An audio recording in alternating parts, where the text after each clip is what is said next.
নমস্কাৰ সকলোকে। মই আজি শৰণ ল'ব যাব আমাৰ গাঁৱৰ পৰা ভুঞ্জান গোসাঁই ঘৰত আৰু কিমানকেইখন গাঁৱৰ লিষ্ট আছে এতিয়া আপোনালোকক দেখাবলৈ চেষ্টা কৰিম। সৰু সুৰাকৈ ভিডিঅ' এটা বনাবলৈ চেষ্টা কৰি আছোঁ আমাৰ শৰণ লোৱাৰ বিষয়ে। যিমানটো পাৰোঁ দেখাম, যিমানখিনি পাৰোঁ দেখাম, আৰু যিমানটো নোৱাৰোঁ বা আমাৰ ভকতসকলে পাৰ্মিশ্যন নিদিয়ে দেখাবলৈ নিদিয়ে মানে সেইটো আপোনালোকক দেখাব নোৱাৰোঁ। 30 তাৰিখে 40খন গাঁও শৰণ ল'ব একেলগতে যোৰাকৈ আহিব। কিমান মানুহ হ'ব চাওকচোন। আৰু 1 তাৰিখে হ'ব 36খন গাঁও আহিব, কিমান দূৰ দূৰৰ পৰা। আৰু 3 তাৰিখে লাষ্ট আছে 32খন গাঁও। এইখন এতিয়া মই লিষ্টৰ মতে আপোনালোক ক'বলৈ বিচাৰিছোঁ। ইমানকেইখন গাঁও আজি শৰণ ল'ব। আৰু শৰণ লোৱাৰ ক্ষেত্ৰত কি হ'ল, মই যিমানখিনি পাৰোঁ সিমানখিনি দেখাবলৈ চেষ্টা কৰিম আপোনালোকক।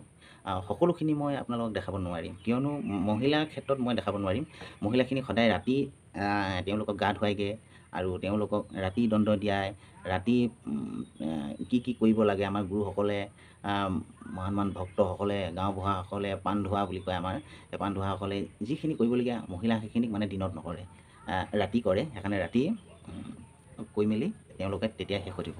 খালি এটা কথা, ৰাতিপুৱা 8-9টা বা কেতিয়াবা 10টামান বজাত হয়, সেই 10টামান বজাত মতা মানুহখিনিক গা ধুৱাবগৈ, মানে গা ধুৱাবগৈ একদম নীতি নিয়মৰ দ্বাৰা নামঘৰৰ পৰাই পাণ ধুৱাই নি মেলি একেবাৰে সম্পূৰ্ণ নীতি নিয়মৰভাৱে তেওঁলোকক গা ধুৱাবগৈ। গা ধোৱা আপোনালোকক জেগাটো দেখাম। আৰু কি হ'ল, তেওঁলোকৰ নামঘৰটো আছে, পাণটো লৈ থাকিব। এই পাণটো লোৱাখিনি আপোনালোকক দেখাম, যিমানটো পাৰোঁ দেখাবলৈ চেষ্টা কৰিম। আৰু এয়া আপোনালোকক দেখাবলৈ চেষ্টা কৰিছোঁ, কিয়নো এনেকৈ বহুত দূৰ গাঁওবিলাকৰ পৰা আহি আছেতো। এতিয়া কেনেকৈ চবেই ভাগ এনেকৈ তেওঁলোকে ইমান বৰষুণত নেওচি এতিয়া গোটেইবিলাক আছে চব। আপোনালোকক দেখাবলৈ চেষ্টা কৰিছোঁ। এইবিলাক আছে এনেকৈয়ে ভাগকৈ আছে। কোন গাঁও পৰিছে নাই পাত্তা, মানে বহুত গাঁৱতো চবে একেলগতে মিলিজুলি কোনে ক'ত ভাল পায় চব তম্বু তৈ কিনি লঘনে ভোকে বৰষণে তিতি ভৰি শৰণ ল'বৰ কাৰণে এওঁলোকে এতিয়া এনেকৈ আছে। আপোনালোকে চাই লওকচোন, থুলমূলকৈ দেখাবলৈ চেষ্টা কৰিছোঁ। এনেকৈ আছে চব, হয় এইবিলাক চাওকচোন, চব চুলি কটাবিলাক চব টকলা কিমান আছে এতিয়া হয়। এইখিনি চাওকচোন আপোনালোকে, এনেকৈ তম্বু তৈ কিনি আছে মানে।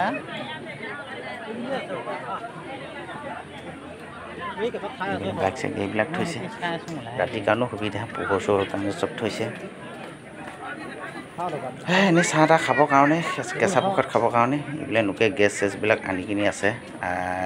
চাহ তাহ খাইছে। যিবিলাক ৰখীয়া পলীয়া মানুহবিলাক আহেতো, সেইবিলাকো এতিয়া এনেই লঘনে ভোকেতো থাকিব নোৱাৰে। যিখিনি শৰণীয়া মানুহখিনি নহয় আৰু শৰণীয়া মানুহখিনি লঘনে ভোকে থাকিব, একো খানা পিনা এইবিলাক খাব নাপায়, কেঁচা ফল মূল খাই থাকিব পাৰে। এতিয়া নামঘৰত দেখালোঁ আপোনালোকক। এতিয়া তেওঁলোকে এতিয়া গা ধুব যাব, মানে গা দেখাম বাৰু আপোনালোকক। এনেকৈ লাইনকৈ মুঠতে 24টা আছে, যিমান মাথা তাক চুলি কটা আছে, টকলা আছে, তেওঁলোকে চবেই শৰণ ল'ব। আকৌ এইখিনি লাইনকৈ যে মুঠতে এটা দলত 24টা 25টা যিমানটো ধৰে আৰু এতিয়া ভকতসকলে এনেকৈ আছে। ইয়াত গা ধুব, এইফালৰ পৰা আহিব মানুহটো ৰখি আছে, পানী কৰি দিব, এইফালৰ পৰা ধুৱাব, এইফালৰ পৰা গা ধুই মেলি সেইফালে ওলাই যাব। পানী ফুল হ'ব লাগিব, জানো পানী ফুল হ'ব লাগিব, একেবাৰে ফুল নহয় আৰু চাপৰখিনিৰ কাৰণে তেতিয়াহ'লে বুটো মাৰিব পাৰিব লাগিব, মাথাটো তিয়াব লাগিব, হাতত পানীটো লৈ ইমান বুলি এজন দেখাইছে। এতিয়া গা চা ধুই মেলি তেওঁলোকে এতিয়া আহিলে মাথাৰ ওপৰত এতিয়া পাণটো লৈ আছে। আৰু যিমান লগৰ সমনীয়া যি যেনেকৈ আছে, নিজৰ ঘৰৰ যিবিলাক আছে ককাইবিলাকে তেওঁলোকক মুচি দিছে আৰু ধুতিখন খুলি কৈ দিব। আৰু এনেকৈ তেওঁলোকক এতিয়া নিজৰ মানুহবিলাক আহিছে, কোনোবা ককাইক আহিছে, শৰণীয়াবিলাকহে পাৰিব দেই, শৰণীয়া নোহোৱাবিলাকে সেই পাণ গা ধুই কিনি যেতিয়া পাণটো এনেকুৱাকৈ লৈ আছেতো, সেই মানুহখিনি এতিয়া শৰণীয়া মানুহখিনিহে পাৰিব তেওঁলোকক চুবৰ কাৰণে, গা চা মুচি দিবৰ কাৰণে। এতিয়া চুই এখন বদলি কৰি দিব, তাৰপিছত যাব গৈ কিনি এতিয়া গোসাঁই মহাভকত আৰু যিখিনি এতিয়া মহান ভকতখিনি আছে তেওঁলোকে একেলগতে বহি থাকিব। তাৰ মাজত এতিয়া এই মানুহখিনিক নি কিনি দণ্ড দিবগৈ, মানে দণ্ড মানে হেৰি নহয় আৰু বেলেগ দণ্ড নহয়, তেওঁ নামে গুণে থকা এটা দণ্ড দিব। আৰু ভৱিষ্যতলৈ সংসাৰখন উজ্জীৱিত হ'বৰ কাৰণে, গুৰু গোসাঁই চিনি পাবৰ কাৰণে, ভক্তসকলক চিনি পাবৰ কাৰণে, দেৱ দেৱতা ভগৱানসকলক চিনি পাবৰ কাৰণে তেওঁলোকে এটা দণ্ড দিব। 3বাৰ দণ্ড দিব, 3 শপত দিব। সেই 3 শপতত সেইখিনি মই দণ্ড দিয়াখিনি আপোনালোকক দেখাব নোৱাৰোঁ। মাক বাপেকে দিয়া নামটো লৈ গুৰুৱে তেওঁলোকক এটা বচন দিব। সেই বচনটো সকলোকে বচন দিব। এতিয়া গ্ৰুপটোৰ ভিতৰত এজন বৰ ককাই থাকিব, এজন সৰু ককাই থাকে, যেনেকৈ নিজৰ লগৰ সমনীয়াকৈ দণ্ড খাটিব আহিছে, শৰণ ল'ব আহিছে, বৰ ককাইক গাম্ভীৰ্যতা থকাকৈ এটা নাম দিব। বাকীখিনি নিজৰ মাক বাপেকে যিটো নাম দিছিলে সেই নামৰ পৰিৱৰ্তন গুৰুৱে আৰু এটা নাম দিব। সেই নামটোক লৈ যেতিয়া সকলোখিনি এতিয়া 3 তাৰিখে শৰণীয়া কামখিনি শেষ হ'ব, তাৰপিছত নাম জাননী বুলি কয়। ইজনে সিজনক গুৰুৱে দিয়া নামটো ক'ব নাপায়, অকল নিজে মনত থ'বৰ কাৰণে কয়। ভকতে ক'ব অকল নিজে নামটো, গুৰুৱে যিটো নাম দিব সেই নামটো মনত থৈ দিব। যেতিয়া নাম জাননী বুলি কয়, যেতিয়া নাম জাননীবিলাক পাতিব, ভক্তসকলে পাতিব, গুৰু গোসাঁইসকলে নাম জাননী কৰিব, চবে যাব, যিমান শৰণীয়া আছিলে তেওঁলোকে যাব, গৈ কিনি তেওঁলোকে সেৱা শুশ্ৰূষা কৰিব, যি নীতি নিয়ম পালন কৰিব। তাৰ পৰাহে কি হ'ল, ইজনে সিজনক নাম দি মাতিব পাৰিব।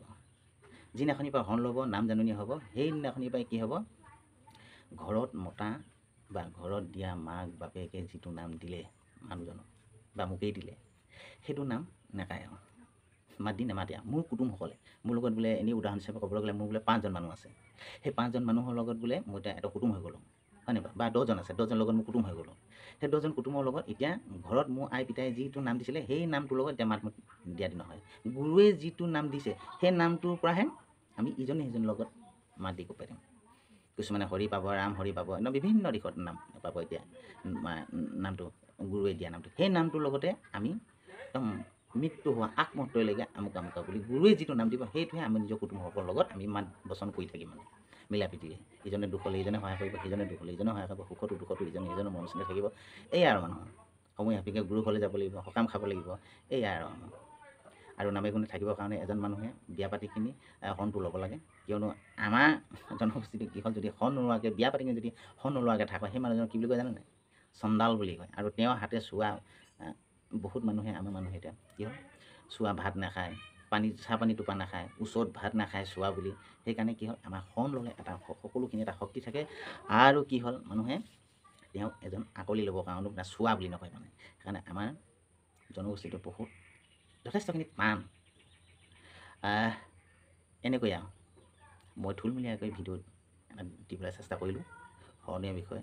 ধন্যবাদ থাকিল।